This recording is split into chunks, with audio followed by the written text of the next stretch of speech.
Okay, hello and welcome.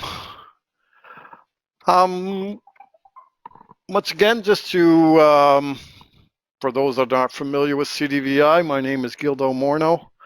I'm the technical training director, and I'll be doing a ATRIUM presentation today. I'm doing a PowerPoint, as you should be able to see my screen right now.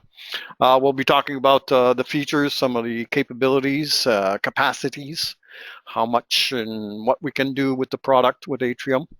Also, some of the integration options that are available to you that come with the product, with the ATRIUM system. So moving right ahead.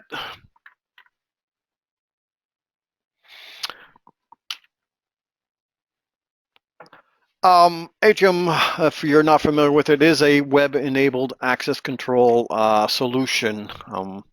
There is also a free PC software that comes with the product. However, you can do your day-to-day management of the system through any web-enabled device like a smartphone, a tablet, or a computer with Google Chrome or Firefox, as you see different browsing solutions available to you. So any device that supports a web browser, an internet browser, can be used.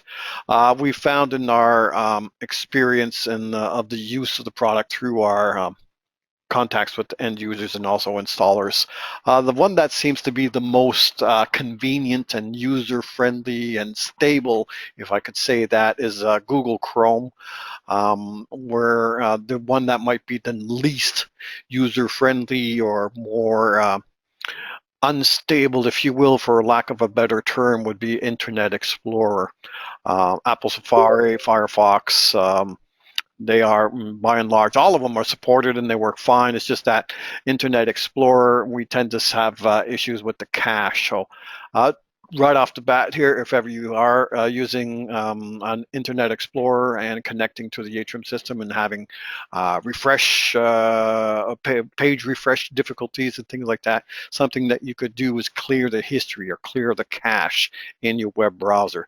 That's an undocumented tech tip for you right off the bat. So what can we do in the web browser? Is your day-to-day configuration. I would suggest this very strongly to be used by your end user and yourselves when you're connecting to the system, unless you have advanced configuration options such as configuring alarm integration or for that matter, creating macro commands or setting up an email. Use the web browser. That is your go-to interface. And when the web browser has limited capacities as far as, doing advanced configuration, then you can use your PC software, the ATRIUM PC software. What do we do in the web browser? As we can see the bullet points here, locking and unlocking doors. So someone's at the door and I want to let them in because they forgot their card and I want them to come into work. Grant access to the door, unlock the door temporarily, unlock the door permanently, and so on and so forth. Adding and deleting users in the system. So we want to add a new card in the system and give that card to a person. In the web browser, you have that capacity. Seeing issuing them their access rights, which doors and at what times and can they come in, and configuring those options. So you do have access level menus and schedule menus and all the configuration options to manage your users. Last and not least, of course, you can see and view and print events through any web browser. And if you do have on your smartphone an app that connects you through Wi-Fi to a printer on the network, well, you could actually print from your smartphone the events. In the door menus, you can select a door and go to the events option, the events tab, if you will, in the door, and see all the events pertaining to that door and print those events off. You have that same capability in a user. So if I go into the users menu, select a user, and once I've selected that user, go to the events tab, I will see all the events associated to that user. And once again, be able to view it on screen, of course, or print it out if I have the printer enabled and configured on my device. The capacity of the system, ATRIUM, the original system, which we released a little over 5 years ago, was a system, and the ATRIUM system was limited to 10 doors. Over time, we've increased the capacity. As you see now, we are up to 500 doors with the ATRIUM solution. So the database, as we see, 500 doors, you can have 10,000 users, or what many people call cards in the card database, the user database. 1,000 access levels, so which doors at what time, so you can configure up to 1,000 different access levels. 250 schedules, which are used, of course, for your access rights, for unlocking doors automatically according to a schedule. We can also use schedules to say during when the schedule is valid, I will activate a macro if a condition comes true. So, for example, a sensor, a water level detector in the building, we're using that to and connect it to the ATRIUM panel. And during the daytime, there is someone in the building, so if there is any issues, well, we will be able to react to it. However, evenings and weekends, there is nobody in the building, so if there is an issue with water level rising, that sensor, we want to be advised. So we can use a schedule, say only during evenings and weekends, if there is an alarm at that water sensor detected, we want to receive an email from the ATRIUM system. So emails have schedules associated to them, and also macro commands. We see, last but not least in this, the event buffer. So the control panel, the A22 control panel. When I am not connected to it, will store in its onboard memory up to 25,000 events, such as access granted, access denied, any alarms, door open, door closed, and so on and so forth. Once the control panel has reached 25,000 events and the 25,001st event occurs, we will push out the oldest event to make room for the new event. So it's first in, first out. Of course, when you're connecting to the system with a web browser, these events are displayed on screen, and as I said, you can print them onto uh, uh, into a printer, and so on and so forth. However, when you do connect to the system with the software, one of the advantages of the software, the advanced features, if I will, when you connect to the ATRIUM system, the event buffer will be copied onto the computer's hard drive of that software. So as soon as I connect with the ATRIUM software, all the events that are located in the A22 event buffers will be downloaded onto the computer's hard drive and stored there into an SQL database. This is how we connect the system architecture, how we establish the communication. We have the concept in the system of course, the A22 controller, and there are also what we call subcontrollers. And last but not least, we also have door expanders. So what do these details mean?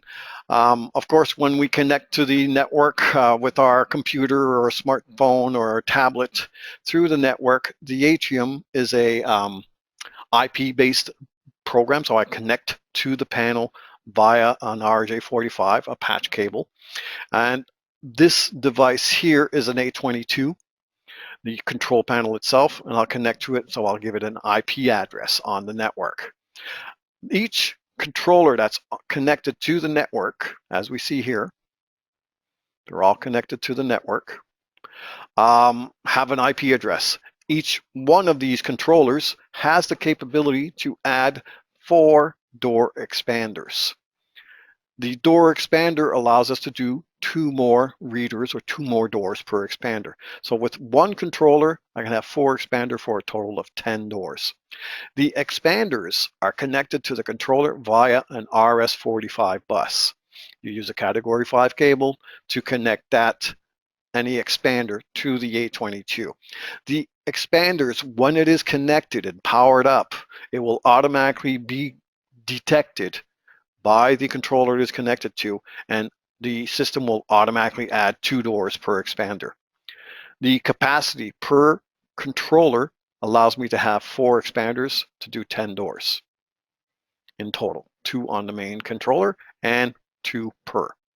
So it's a 10-door system per controller, so 10, 20, 30, 40, 50, and we can go up to 500 doors total. So we can have 50 controllers connected to an IP, each one having their own IP address, and each one of those can have 4 expanders for a total of 500 doors.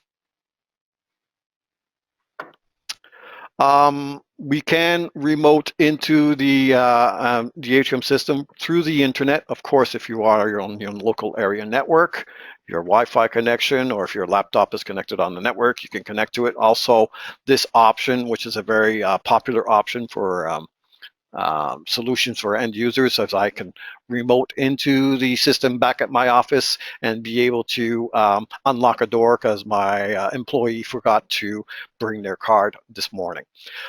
So there is the capability of connecting either through a computer or, of course, through a smartphone or tablet. So if you do have a data connection or a Wi-Fi connection in an airport or wherever you may be, if you have an internet connection, you are able to remote into the system and manage, add and delete cards, unlock doors, and see the events that are going on.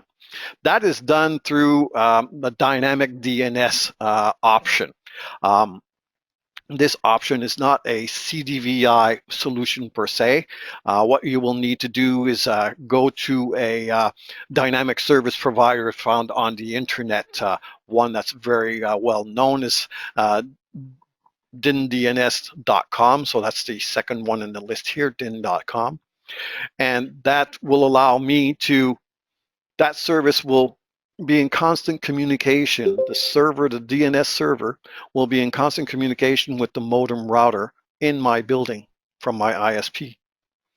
These will be synchronized. So if ever my ISP, my internet service provider, changes the IP address at my building, the DNS server will update the address.